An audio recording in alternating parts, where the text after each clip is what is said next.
नमस्कार मित्रांनो, मी योगेश परब आपल्या सगळ्यांचं स्वागत करतो आपल्या लाडक्या चॅनलवर. आणि आज आम्ही तुम्हाला दाखवणार आहोत अतिशय झटपट होणारी साधी सोपी अशी खरवसाची रेसिपी. तर यामध्ये आईने दोन प्रकारे खरवस केला आहे. एकामध्ये पूर्ण साखर घालून आणि दुसऱ्यामध्ये साखर आणि गूळ हे दोन्ही वापरून खरवस बनवलेले आहेत. तेव्हा अशा प्रकारे तुम्ही खरवस नक्की करून बघा. ते कसे झाले हे आम्हाला नक्की कळवा. व्हिडिओ आवडला तर व्हिडिओला नक्की लाईक करा आणि चॅनलला सबस्क्राईब करायला विसरू नका. मागच्या व्हिडिओमध्ये तुम्हाला आम्ही चिकापासून खरवस बनवायचा तो फक्त गुळापासून दाखवला होता. आता मी तुम्हाला दाखवणार आहे ते एक पेला चिक घेतला आहे बघा. तर ह्या एक पेला चिकामध्ये मी अर्धा पेला साधं दूध घालणार आहे आणि फक्त साखरेचा हा खरवस बनवणार आहे. आणि हे घेतलं आहे 5 पेले चिक आहे आणि ह्याच्यामध्ये मी 2 पेले दूध घालणार आहे. जे साधं हिरवं आपलं साधं हे बघा, मी वारणाचं दूध घेतलं आहे. हे कच्चं दूध घालायचं आणि याच्यामध्ये साखर आणि गूळ असं मिक्स करून म्हणजे तुम्हाला फरक कळेल किंवा नुसत्या साखरेचा केला किंवा नुसत्या गुळाचा केला आणि साखर आणि गूळ मिक्स केला तर कसा खरवस होतो ते. तर आता मी इथे हा एक पेला चिक घेतलं आहे ना, याच्यामध्ये अर्धा पेला दूध घेणार आहे फक्त. हे बघा, अर्धा पेला दूध घेतलं आहे आणि बाकीचं जे हे दूध आहे हे 2 पेले दूध मी 2 पेले का 3 पेले होईल ना ते ह्या चिकामध्ये मिक्स करते. म्हणजे हे आपण कच्चं दूध घातलं ना दुसरं तर काय होतं माहिती आहे, त्याला एकजीवपणा येतो त्या चिकाला आणि खरवस जो असतो ना तो चांगल्याच्या वड्या पडतात. तर 2.5 पेले झाले बघा. हे 5 पेले आहे आणि त्याच्यामध्ये 2.5 पेले मी हे दूध घातलं आहे. आता हे जरा मी बाजूला ठेवले कारण ह्याच्यामध्ये मी गूळ आणि साखरचं मिक्स करून मिश्रण घालणार आहे. तर पहिल्यांदा तुम्हाला मी हे दाखवते. तर मी 1 पेला चिक घेतला होता आणि अर्धा पेला दूध घेतलं होतं. तर ह्याच्यामध्ये मी अंदाजाने साखर घालते. म्हणजे पाऊण पेला मी साखर घालणार आहे. आणि आपण हे दूध नंतर ना चाकून गोड पण आला आहे की नाही हे बघण्यासाठी हवं तर आपण चाकून बघू शकतो आणि हवं तर आणखीन साखर घालायची तुमच्या आवडीप्रमाणे. काय काय लोकांना कमी आवडतं. हे बघा, पाऊण पेला मी साखर घेतली. आता ही साखर मी पूर्ण या दुधामध्ये मिक्स करून घेणार आहे. आता ह्या पेल्याला जिकडे पेला ओला होता ना तर चांगलं असं ढवळायचं. त्यात थोडीशी वेलची पूड घालायची. हळद तुमच्या आवडीप्रमाणे तुम्हाला आवडत असेल तर हळद नाही घातली तरी सुद्धा चालते. तर हे असं चांगलं ढवळून घ्यायचं आहे मिश्रण. त्याच्यामध्ये साखर पूर्ण विरघळली पाहिजे. तर मी साखर पूर्ण विरघळून घेते आणि नंतर तुम्हाला पुढची कृती दाखवते. हे बघा, साखर संपूर्ण विरघळलेली आहे याच्यामध्ये, हो की नाही. आता मी थोडीशी अगदी म्हणजे पाव चमचा वेलची, कारण आपलं हे मिश्रणच कमी आहे ना तर मी पाव चमचा वेलची घालते. वेलचीमुळे त्याला चांगला स्वाद येतो. आणि आता हे जायफळ आहे ते जरासं वरनं किसून घालते थोडंसं.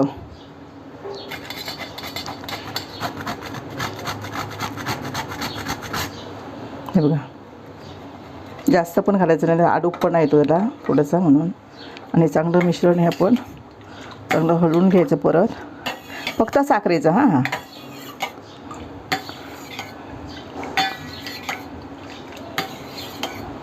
आपण वाटलं जरा बघायचं. तर आता मी ह्या डब्यात ठेवणार आहे आणि डबा हा कुकरमध्ये ठेवणार आहे. म्हणजे आपल्याला वड्या पडायचं असून जे व्यवस्थित चांगल्या मिळतील अशा. त्यामुळे मिश्रण ढवळून झाल्यानंतर मी चिमूटभर मीठ टाकणार आहे आणि ढवळणार आहे आणि लगेच मी हे कुकरला लावणार आहे. आणि कुकरला मी त्याच्या 8 शिट्या करणार आहे. कारण काल पण आम्ही 8 शिट्या केलेल्या. काल तुम्हाला सांगितलं म्हणजे मागच्या व्हिडिओमध्ये की जर गाईचा असेल ना त्याला भरपूर शिट्या करायला लागतात. म्हशीचा असेल ना तर तो लवकर घट्ट होतो. हा घट्ट लवकर होत नाही आहे. त्यामुळे ह्याला आपला 8 शिट्या करायला हव्यात. आता मी कुकरला डबा हा असा झाकण लावून कुकरमध्ये ठेवते आणि त्याला 8 शिट्या करून घेते. हे बघा, कुकरमध्ये मी पाणी घातलं, जसं आपण भाताला पाणी घालतो त्याचप्रमाणे मी पाणी घातलं 1 ग्लासवर आणि त्याच्यामध्ये जाळी ठेवली आहे आणि त्याच्यावर हा डबा ठेवते आणि ह्याला 8 शिट्या मी करून घेते. नंतर कुकर थंड झाला की तुम्हाला कसा झाला आहे खरवस चिक आणि 2.5 वाटी साधं दूध असं एवढं आपण मिश्रण घेतलं आहे. आता ह्याच्यामध्ये मी 200 ग्रॅम गूळ आहे, हा गूळ घालते. जरा बारीक करून घेतला मी, पटकन जरा विरघळेल म्हणून. बघा, असं बारीक करून घ्यायचा आणि थोडीशी आपण याच्यामध्ये साखर घालणार आहोत.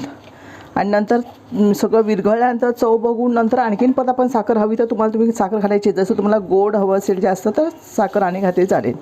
तर मी साखर सगळी घातली आहे. आता मी काय करते, हे सगळं मिश्रण मी चांगलं ढवळून घेते. म्हणजे त्यातला गूळ आहे ना हे सगळं विरघळलं पाहिजे. तर चांगलं असं ढवळून ते विरघळून घेते. गूळ आहे ते पटकन विरघळत नाही. साखर विरघळेल पण गूळ जरा विरघळायला जरा वेळ लागेल. तर आता मी हे सगळं मिश्रण विरघळून घेते. नंतर तुम्हाला पुढची कृती दाखवते. मागील व्हिडिओमध्ये आईने आपल्याला जी खरवसाची रेसिपी दाखवली त्यात खोबऱ्याचं वाटण वगैरे होतं, पण ह्या रेसिपीमध्ये आपल्याला खोबऱ्याचं वाटण वगैरे घालायचं नाही आहे. अगदी साधी सोपी आणि झटपट होणारी रेसिपी आहे. थोडीशी याला आधुनिक रेसिपी म्हणू शकता. पूर्वी बघा दूध मिळायचं नाही. म्हणजे दूध आणि आपण आता हे पिशवीचं दूध घातलं तसं दूध नव्हतं. म्हणून लोक यायचं तो खरवस घट्ट होण्यासाठी त्याच्यात काय यायचे खोबरं वाटून घालायचे, हो की नाही. पण आता काय आलं आहे, दूध आपल्याला मिळतं आहे. दूध घातल्यानंतर खरवस कसा होतो ते तुम्ही नक्की बघा आज. मी त्यात आपण जर दूध घातलं ना तर एकदम मस्त वड्या पडतात. जशा आपण मिठाईच्या कशा वड्या पडतात त्या पद्धतीने त्या खरवसाच्या वड्या पडतात. तर म्हणून त्यावेळेला पूर्वीची लोक खोबरं जिरं वाटून घालायची. आता ह्याच्यामध्ये तुम्हाला जिरं हवं असेल तर आपण जिऱ्याची पावडर पण घालू शकतो. तुम्हाला जिरं आवडत असेल काय, त्याचा स्वाद वेगळा आहे तो जिऱ्याचा, तर आपण जिऱ्याची पावडर घातली तरीसुद्धा त्याचा चांगला स्वाद येईल त्याचा. तर ह्या पद्धतीने सुद्धा आपण ह्या पद्धतीने करून बघा आणि मग कसा होतो ते सांगा. बघा याच्यामध्ये गूळ निम्मे आणि निम्मे साखर घातल्यामुळे कलर थोडासा बदलला आहे. मग असं एकदम पांढरा शुभ्र होता, हो की नाही. मुळे याचा थोडासा कलर बदलला आहे. आता याच्यामध्ये वेलची घालते. आता हे जास्त आहे त्यामुळे थोडीशी जास्त वेलची घालते.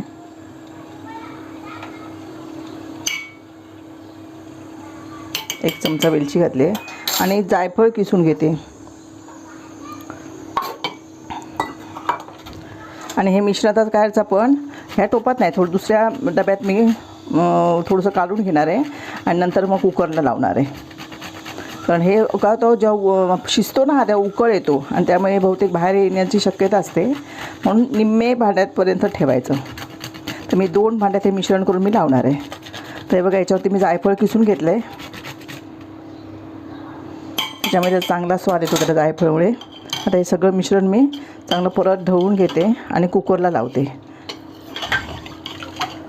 बघा हवं तर आपण याच्यात हळद घालू शकतो, पण मी नाही घालणार हळद आहे, असा छान वाटतो म्हणून. तर मित्रांनो आता हे मिश्रण आहे ते आपण कुकरला शिजवून घेऊयात. साधारण 7 ते 8 शिट्या करून घ्यायच्यात आपण कुकरला आणि मग तुम्हाला आम्ही दाखवतो दोन्ही जे खरवस आहेत ते कसे झाले आहेत. हा खरवस आहे ना तो फक्त साखर घालून केलेला हा बघा. आणि हा गूळ आणि साखर असं 2 मिश्र म्हणजे अर्ध गूळ अर्ध आणि अर्धी साखर. आता हा आपण चांगला मी ह्याला 10 शिट्या केल्या आहेत आणि एकाच वेळेला 10 शिट्या केल्या. आता आपण बघूया. तर आपण आपल्या हव्या तशा त्या आकाराच्या आपण ह्याच्या वड्या काढून घ्यायच्या. ह्यात फक्त साखर आणि वेलची आणि जायफळ घातलेलं आहे. आता त्याच्या वड्या काढून दाखवते तुम्हाला. बघा हे साखर घालून केलं त्याच्या वड्या बघा अगदी सुंदर पडल्या आहेत त्या. बघा अगदी झटपट होणारा प्रकार आहे आणि साधा सोपा.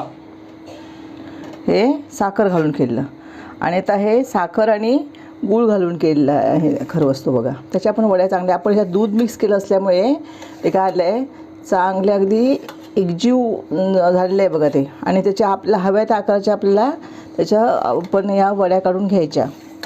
आपण जसं कस्टर्ड पुडिंग खातो हॉटेल्समध्ये तर त्या प्रकारे याचं टेक्स्चर झालं आहे हे बघा. आता मी काढून घेते वड्या. त्याच्या कलर थोडासा बदलला एकदम. हे बघा थोडासा रंगामध्ये फरक आहे गूळ घातल्यामुळे, पण ते दिसायला साखर घातलेला किती सुंदर झालं तो बघा. पण दिसायला ते अतिशय चविष्ट असे दिसत आहेत आणि एकदम साधी सोपी पद्धत आहे. तुम्हाला फक्त चीक उपलब्ध कुठे होतो तो बघायचा आहे. अगदी साधी सोपी पद्धत आहे, झटपट होणारा प्रकार आहे. तुम्हाला फक्त चीक कुठे उपलब्ध होतो ते बघायचं आहे. बहुतेक गोरेगाव किंवा मीरा रोड ह्या साईडला अतिशय सहजरित्या तो उपलब्ध होतो. आणि आईने दाखवल्याप्रमाणे तुम्ही हा खरवस नक्की करून बघा. गेल्या वेळी आपल्याला आईने दाखवलेला ती पारंपरिक पद्धत होती खरवस बनवायची, पण ही अतिशय झटपट आणि आधुनिक पद्धत आहे. तेव्हा अशा प्रकारे तुम्ही खरवस नक्की करून बघा. तो कसा झाला हे मला नक्की कळवा. आणि व्हिडिओ आवडला तर व्हिडिओला नक्की लाईक करा आणि हा व्हिडिओ तुमच्या मित्रपरिवाराबरोबर जास्तीत जास्त शेअर पण करा. धन्यवाद.